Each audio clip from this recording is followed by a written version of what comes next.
எல்லாருக்கும்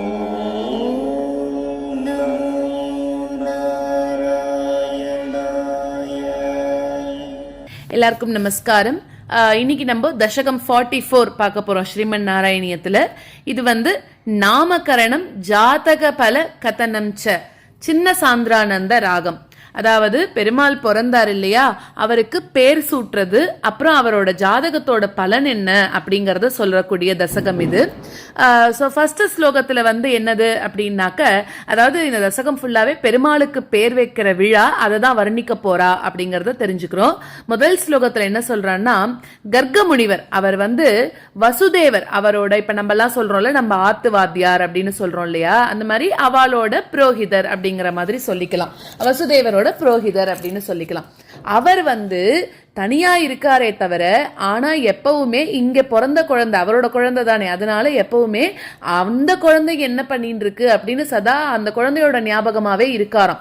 இவா என்னடா இன்னும் பேரே வைக்கலையே, நம்மளாவது சொல்லலாம் அப்படின்னு இவர் என்ன பண்றாருனாக்க, கர்க முனிவர் கிட்ட சொல்லி நீ போயிட்டு உனக்கு பேர் சூட்டுற விழாவை ஏற்பாடு பண்ணணும் அப்படின்னு நந்தகோபர் கிட்ட சொல்றாராம். அந்த கட்டளையை எடுத்துண்டு இவரும் வரார். அதாவது யார் வரா, கர்க முனிவர் இந்த இடத்துக்கு வரார், கிருஷ்ணர் பிறந்திருக்கிற இடத்துக்கு, நந்தகோபரோட வீட்டுக்கு வராராம். இதுதான் முதல் ஸ்லோகம். ரெண்டாவது ஸ்லோகம் இப்படி, அதாவது ஒரு ரொம்ப முனிவர்கள்லயே சிறந்த முனிவர்னு சொல்லக்கூடிய அந்த கர்க முனிவர், அவர் நம்மளோட ஆத்துக்கு வந்திருக்காரே அப்படின்னு இவருக்கு ரொம்ப சந்தோஷம் வருதான். அப்ப வந்தவரை வேண்டிய உபச்சாரங்கள் எல்லாம் பண்ணி அவரை மரியாதைப்படுத்துறார். அப்போ ரொம்ப சிரிச்ச முகத்தோட கூட அவருக்கு பண்ண வேண்டிய எல்லா காரியங்களையும் பண்ணிட்டு, நீயே வந்திருக்க, நீயே இந்த சடங்கை பண்ணி வச்சிரு அப்படின்னு சொல்லி, அதாவது இந்த குழந்தைக்கு பேர் சூட்டுற விழாவை நீயே பண்ணி வச்சிடு அப்படின்னு இவரும் ரொம்ப சந்தோஷமா சொல்றாராம். இது ரெண்டாவது ஸ்லோகம். சோ அடுத்தது மூணாவது ஸ்லோகம் என்னது அப்படின்னாக்க, கர்கமுனிவர் என்ன சொல்றார் அப்படின்னாக்க, என்ன இவர் சொல்றார், இந்த மாதிரி பேர் சூட்டுற விழா நடக்க போறது அப்படின்னு உடனே, ஏன்னா அவ 6வது மாசத்திலேயே குழந்தை கவுந்து படுத்துன்றதுக்கே பெரிய விழா கொண்டாடினா. அப்ப அந்த மாதிரி விழா கொண்டாடுறவா ஏன் இவ்வளோ நாள் குழந்தைக்கு பேர் வைக்கல அப்படின்னாக்க, ஏன்னா அந்த குழந்தை பிறந்ததுல இருந்து பூத்தனை வர ஆரம்பிச்சதுல இருந்து, சகடாசுரன் வர ஆரம்பிச்சதுல இருந்து, அடுத்தது இப்ப திருநாவரத்தன் வர ஆரம்பிச்சதுல இருந்து, ஒரே அந்த குழந்தை பிறந்ததுல இருந்து பயங்கர கஷ்டங்களாம். யாராவது ஒருத்தர் மாத்தி மாத்தி இவரை இது பண்ணணும் அப்படின்னு கம்சன் ஏவி விட்டுட்டே இருக்கான், அவெல்லாம் வந்துட்டே இருக்காளாம். அதனால எங்க ஒரு பேர் சூட்டினா திருப்பி இந்த குழந்தைக்கு திருஷ்டி ஆயிடுமோ அப்படிங்கறதுக்காகவே அவ அந்த பேர் சூட்டுற விழாவை கொஞ்சம் தள்ளி வச்சுட்டே இருந்தாளாம். ஆனா இப்ப இவர் வந்த உடனே இவ என்ன சொல்றா, சரி நீங்களே வந்திருக்கீங்க, நம்ம ரொம்ப கிராண்டா பண்ணிடலாம் அப்படின்னு சொல்றாளாம். ஆனா மூணாவது ஸ்லோகத்துல கர்கமுனிவர் என்ன சொல்றாருன்னா, இல்ல நீ அவசரப்படாத, நான் வந்திருக்கிறது யாருன்னா யதுகுலத்துக்கு ஆச்சாரியன் நான். இப்ப நான் இந்த பேர் சூட்டுறேன் அப்படின்னா அது கம்சனுக்கு ஒரு ஹிண்ட் கிடைச்சிரும். சோ அங்கதான் ஏதோ நீங்க மாத்தி இருக்கீங்க, ஏதோ மாதிரி அவனுக்கு ஹிண்ட் கிடைச்சிரும், அப்புறம் இந்த குழந்தைக்கு திருப்பியும் ஆபத்து வந்துரும். அதனால இதை நம்ம என்ன பண்ணணும், ரொம்பவே சீக்ரெட்டா பண்ணணும் அப்படின்னு சொல்லிட்டு பலராமனுக்கும் கிருஷ்ணருக்கும் அந்த இடத்துல பேர் சூட்டு விழா எங்க பண்றா, மாட்டு கொட்டகையில யாருக்கும் தெரியாம சீக்ரெட்டா பண்றாளாம். இது மூணாவது ஸ்லோகம். நாலாவது ஸ்லோகத்துல பேர் சூட்டி முடிச்சதுக்கு அப்புறமா சொல்றார், கர்கமுனிவர் சொல்றார், இந்த குழந்தைக்கு 1000 நாமங்களும் அளவில்லாத நாமங்களும் உடையதாக இருந்துட்டு இருக்கு இல்ல. ஏன்னா அவருக்கு இன்டைரக்டா சொல்றாரு இது யாரு அப்படின்னு. இதுக்கு இப்படி இருக்கக்கூடிய குழந்தைக்கு நான் என்னன்னு சொல்லி பேர் சூட்ட போறேன் அப்படின்னு இது பண்ணி, அதாவது நினைச்சு பார்த்து ரகசியமாக உனக்கு பேரை சூட்டி இருக்கணும் அப்படின்னு சொல்லி பட்டத்ரி சொல்றார். உனக்கு ஏற்கனவே இவ்வளோ பேர் இருக்கே, என்ன பேர் அவ வச்சிருக்க போறா, ரொம்ப சீக்ரெட்டா தான் வச்சிருப்பா அப்படின்னு 4வது ஸ்லோகத்துல சொல்றார். 5வது ஸ்லோகத்துல என்ன பேர் வச்சா அப்படிங்கறத சொல்றார். அதாவது கிருஷி அப்படின்னா, கிருஷின்னு சொல்லக்கூடிய ஒரு தாத்து, கிருஷின்னா நார்மலா பூமி அப்படின்னு சொல்றோம் இல்லையா, அதுவும் ந அப்படின்னாக்க ஆனந்தம் அப்படின்னு அர்த்தம். என்ன அர்த்தம், பூமிக்கு ஆனந்தத்தை கொடுக்கக்கூடியவன், ரெண்டுத்தையும் சேர்த்து கிருஷி ந, ரெண்டுத்தையும் சேர்த்து கிருஷ்ணன் அப்படின்னு சொல்லி ஒரு பேரை வச்சாலாம். அடுத்ததாக பார்த்தோம்னா பாவம் எல்லாத்தையும் கவர்ந்துட்டு போகக்கூடியவன், அதனால அவனுக்கு கிருஷ்ணன் அப்படின்னு சொல்லி ஒரு பேரையும் வச்சிருக்கா. அதாவது மாறாமல் ஆனந்த வடிவத்தோடயே இருக்கக்கூடியவன், அதனாலையும் அவருக்கு பேரு கிருஷ்ணன். இப்படி எல்லாத்தையும் யோஜனை பண்ணி கிருஷ்ணன் அப்படின்ற பேரை கர்கமுனிவர் வச்சிருக்கார் அப்படிங்கிறது 5வது ஸ்லோகம். இப்போ இதோட ஸ்லோகங்களோட இதோட அர்த்தம், இந்த மாதிரி அர்த்தம் தெரிஞ்சணும் இல்லையா, 1 to 5 வரைக்கும் இருக்கக்கூடிய ஸ்லோகங்கள். இப்போ அந்த ஸ்லோகத்தை கத்துண்டுடலாம். அதுக்கப்புறம் 6 to 10 வரைக்கும் இருக்கக்கூடிய ஸ்லோகங்களை தெரிஞ்சுக்கலாம். கூடம் வசுதேவ கிரா கர்த்தும் தே நிஷ்கிரியஸ்ய சம்ஸ்காரான் ஹிருத்கத ஹோரா தத்வோ கர்கமுனிஹி த்வத்கிருஹம் விபோ கதவான். गूढं वसुदेव गिरा कर्तुं ते निष्क्रियस्य संस्कारान् गूढं वसुदेव गिरा कर्तुं ते निष्क्रियस्य संस्कारान् हृद्गतहोरा तत्त्वो गर्गमुनिः त्वद्गृहं विभो गतवान् हृद्गतहोरा तत्त्वो गर्गमुनिः त्वद्गृहं विभो गतवान्. गूढं वसुदेव गिरा कर्तुं ते निष्क्रियस्य संस्कारान् हृद्गतहोरा तत्त्वो गर्गमुनिः त्वद्गृहं विभो गतवान्. गूढं वसुदेव गिरा कर्तुं ते निष्क्रियस्य संस्कारान् हृद्गतहोरा तत्त्वो गर्गमुनिः त्वद्गृहं विभो गतवान्. नन्दोत नन्दितात्मा वृन्दिष्टं मानयन्नमुं यमिनां मन्दस्मितार्द्रमूचे त्वत्संस्कारान् विधातुमुत्सुगतिः.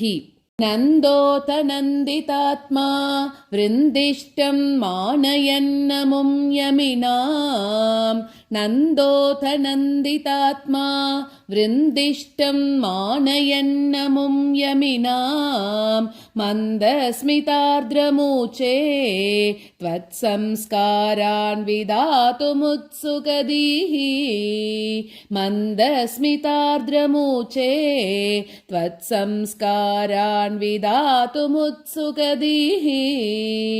नन्दोत नन्दितात्मा वृन्दिष्टं मानयन्नमुं यमिनां मन्दस्मितार्द्रमूचे त्वत्संस्कारान् विधातुमुत्सुगतिः. नन्दोत नन्दितात्मा वृन्दिष्टं मानयन्नमुं यमिनां मन्दस्मितार्द्रमूचे त्वत्संस्कारान् विधातुमुत्सुगतिः. यदुवंशाचार्यत्वात् सुनिभृतम् इदमार्य कार्यमिति कथयन् गर्गो निर्गत पुलकः चक्रे तव साग्रजस्य नामानि.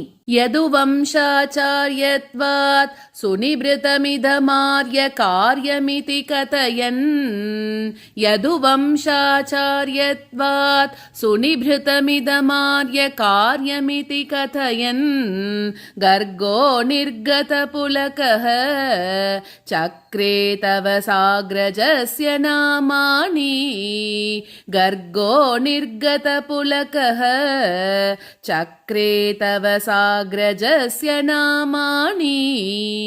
यदुवंशाचार्यत्वात् सुनिभृतमिदमार्य कार्यमिति कथयन् गर्गो निर्गतपुलकः चक्रे तव साग्रजस्य नामानि. यदुवंशाचार्यत्वात् सुनिभृतमिदमार्य कार्यमिति कथयन् गर्गो निर्गतपुलकः चक्रे तव साग्रजस्य नामानि. कथमस्य नाम कुर्वे सहस्रनाम्नो ह्यनन्तनाम्नो वा इति नूनं गर्गमुनिः चक्रे तव नाम नाम रहसि विभो. कथमस्य नाम कुर्वे सहस्रनाम्नो ह्यनन्तनाम्नो वा कथमस्य नाम कुर्वे सहस्रनाम्नो ह्यनन्तनाम्नो वा इति नूनं गर्गमुनिः चक्रे तव नाम रहसि विभो इति नूनं गर्गमुनिः चक्रे तव नाम रहसि विभो कथमस्य नाम कुर्वे सहस्रनाम्नो ह्यनन्तनाम्नो वा इति नूनं गर्गमुनिः चक्रे तव नाम रहसि विभो कथमस्य नाम कुर्वे सहस्रनाम्नो ह्यनन्तनाम्नो वा इति नूनं